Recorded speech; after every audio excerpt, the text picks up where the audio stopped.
Hello friend, I'm Beena Pandya, lecturer electrical department, GP Ahmedabad. Today we are going to learn series parallel control of DC traction motor.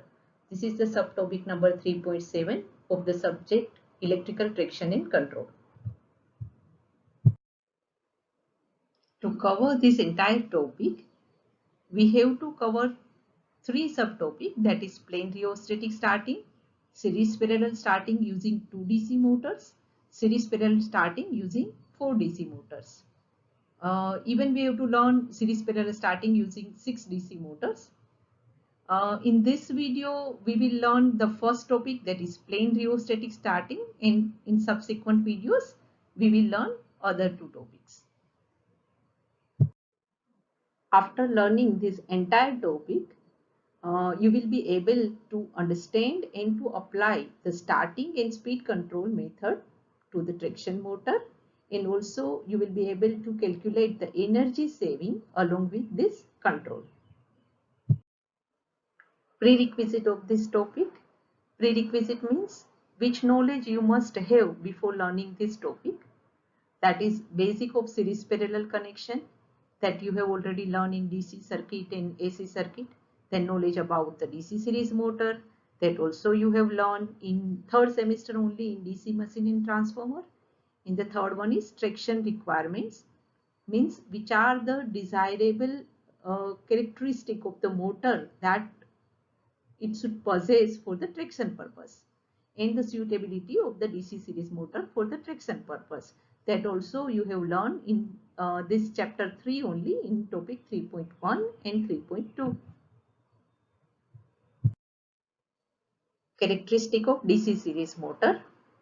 Actually you have already learned this, so I'm just briefing you, or say I'm just brushing your knowledge, I'm just brushing your memory.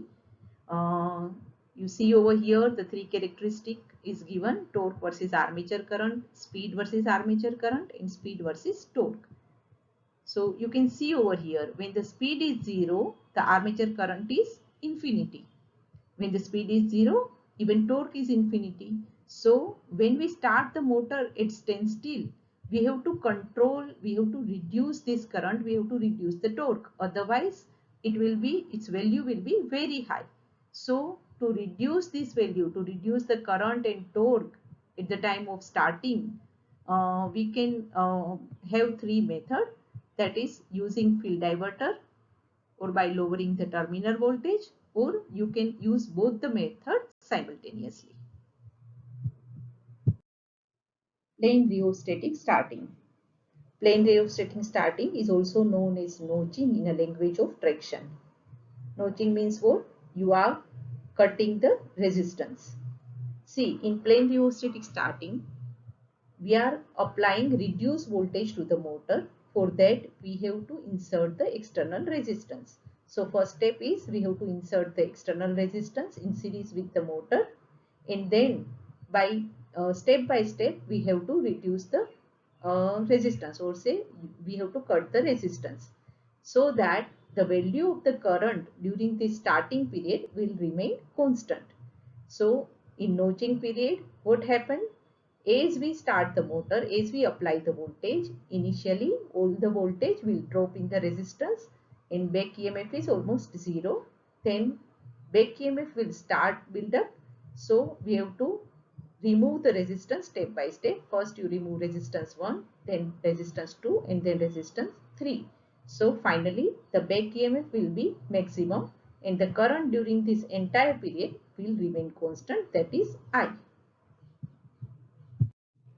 Thus in plain rheostatic starting, you are applying the reduced voltage, that is initially voltage across the motor armature is 0 and then it becomes full, that is normal voltage, in such a manner that as you cut the resistance step by step, all the time the current in this series circuit will remain constant, that is rated current I, because initially when back EMF is less, we have insert the resistance, and when as the back EMF increase, we have reduced the resistance in such a manner that the current remain constant, that is I.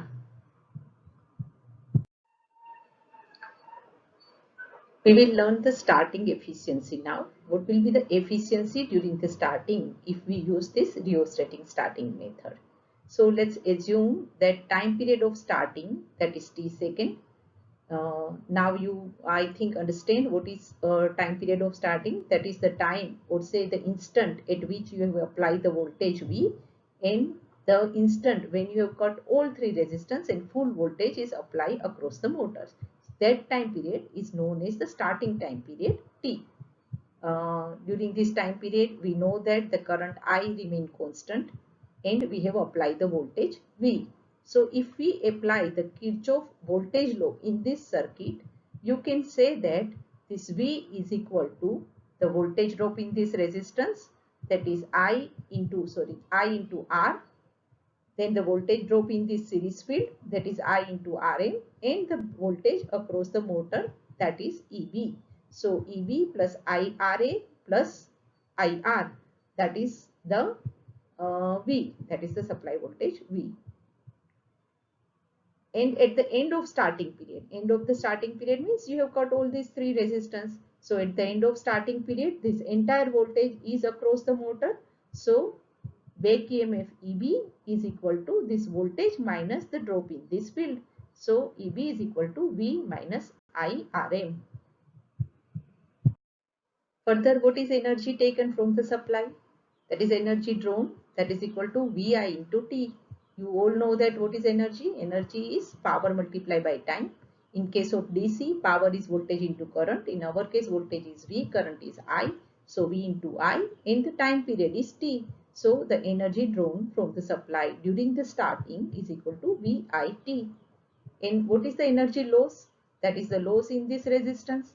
So loss in this resistance, how we can calculate? We will take voltage as an average voltage. Initially, the voltage across this resistance is V because the entire voltage is drop over here. So that is V. And finally, when we remove all these three resistance, then the voltage across the resistance becomes 0. So what is the average voltage? That is V plus 0 divided by 2, multiplied by current, multiplied by time. So that is the energy wastage in the resistance. So this become VIT divided by 2. So that is half of the VIT, that much watt second.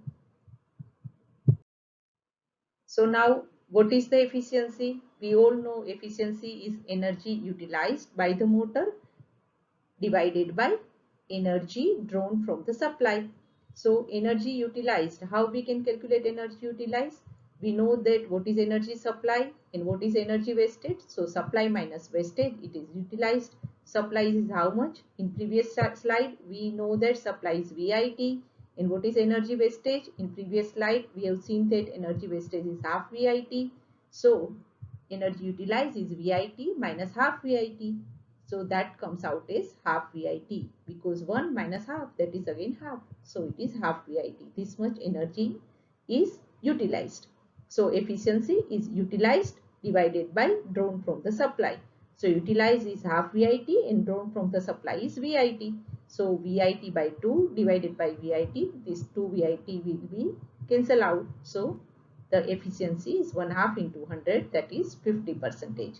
So we all now know that the energy efficiency during the starting in plain rheostatic starting is 50%. This is the graphical illustration of voltage drop and energy loss in rheostatic starting. In this graph, you can see that this is the time period. This represents the voltage over in this side. In this left side, this voltage represents the voltage across the resistance. In this right side, represent the voltage across the motor. At time t equal to 0 means when we have just start the motor, entire voltage is across the rheostat. And what is the voltage across the motor? It is 0. As time pass on, as we go this side, the voltage across the resistance will reduce. Means at this time, see, the voltage is IR. It is this much only. As we go on this side, again the voltage IR will be this much only. Initially voltage IR across the resistance is this much, means initially it is very high. As we go, as the time passed, this IR will reduce and finally it becomes 0. And what about this EB? EB is the voltage across the armature of the motor. Initially it is 0. As we go this way, this EB will increase. EB is like this at half of the time period. Again the EB will be increased, and finally when time t is equal to 0, EB is maximum. In this middle portion, this represent I into Rm, that is the voltage drop in the field winding.